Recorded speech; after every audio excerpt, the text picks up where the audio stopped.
Why does the United States support Israel? Well, there's a history, and a very interesting one. It actually goes back a long time. One thing to remember is that Christian Zionism is a very powerful force, which goes back long before Jewish Zionism. In England, particularly, Christian Zionism was a powerful force among British elites. It's part of the motivation for the Balfour Declaration and for Britain's support for Jewish colonization of Israel. Remember, the Bible said, and that's a big part of British elite culture. Same in the United States. Woodrow Wilson was a devout Christian who read the Bible every day. So did Harry Truman. In the Roosevelt administration, one of the leading officials, Harold Ickes, once described the return of the Jews to Palestine as the greatest event in history. It's realizing the lesson of the Bible. These are deeply religious countries in which the biblical commands, so-called, are taken quite literally. Also, this is just part of colonization. This is the last phase of European colonization. And notice that the countries that are most strongly in support of Israel are not just the United States. It's the United States, Australia, and Canada, the offshoots of England, Anglosphere sometimes called, unusual forms of imperialism. These are settler colonial societies, societies in which not like India, not like the British in India, say, societies, South Africa was a little like this, or Algeria under the French, settler colonial societies in which the settlers came in, essentially eliminated the native population, also driven by religious principles, very religious groups driven by Christian Zionism. Those are major cultural factors. There are also significant geostrategic factors. You go back to 1948, there was actually a split between the State Department and the Pentagon in the United States over how to react to the new state of Israel. The State Department was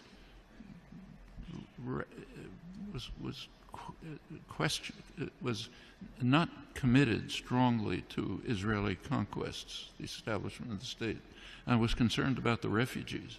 It wanted an implementation of the refugee problem. The Pentagon, on the other hand, was very impressed with Israel's military potential.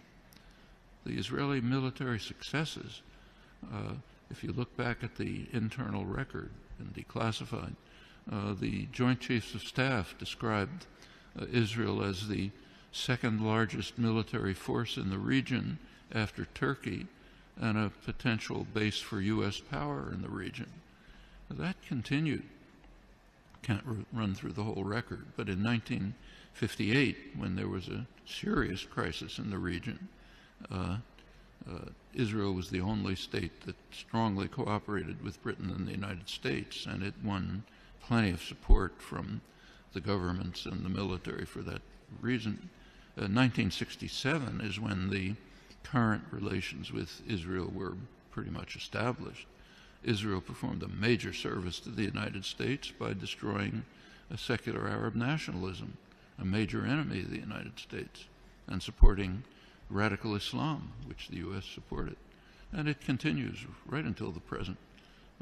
Right now, we saw an example of that just during the latest Gaza attack.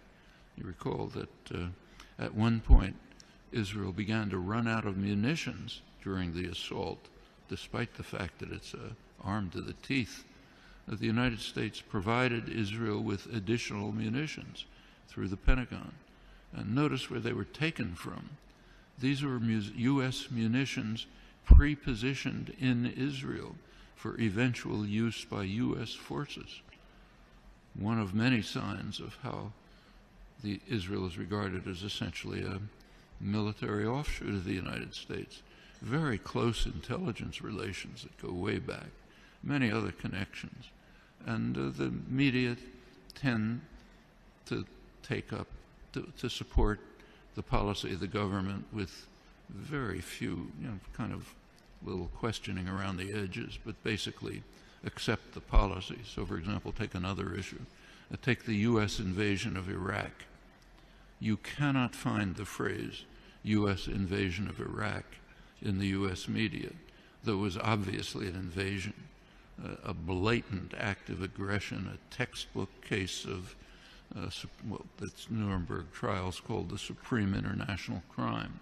Cannot be mentioned. President Obama is praised as an opponent of the invasion. And what did he say? He said it's a mistake. It's a strategic blunder. We're not going to get away with it. That's the kind of opposition that you heard from the German general staff during Hitler's invasion of Russia. It's a blunder. Shouldn't do it. We should knock off England first. That's regarded as opposition. Same in Vietnam.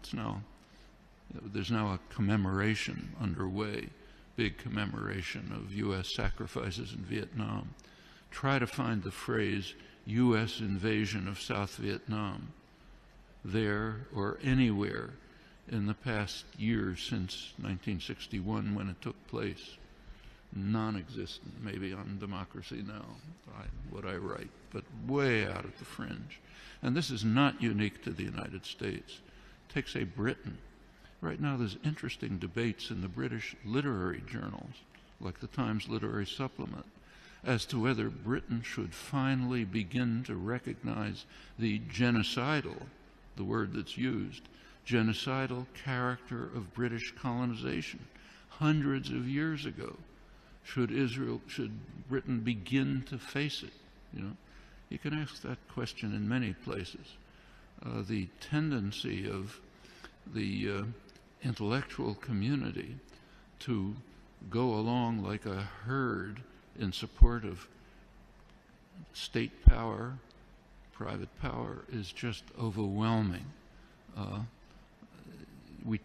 Intellectuals like to think of themselves as dissident, critical, courageous, standing up against power.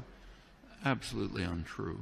You look at the historical record, that's a small fringe, and they're usually punished. The mainstream tends to be what was once called a herd of independent minds, marching in support of state power. Nothing new here. Unfortunate, you have to fight against it, not new.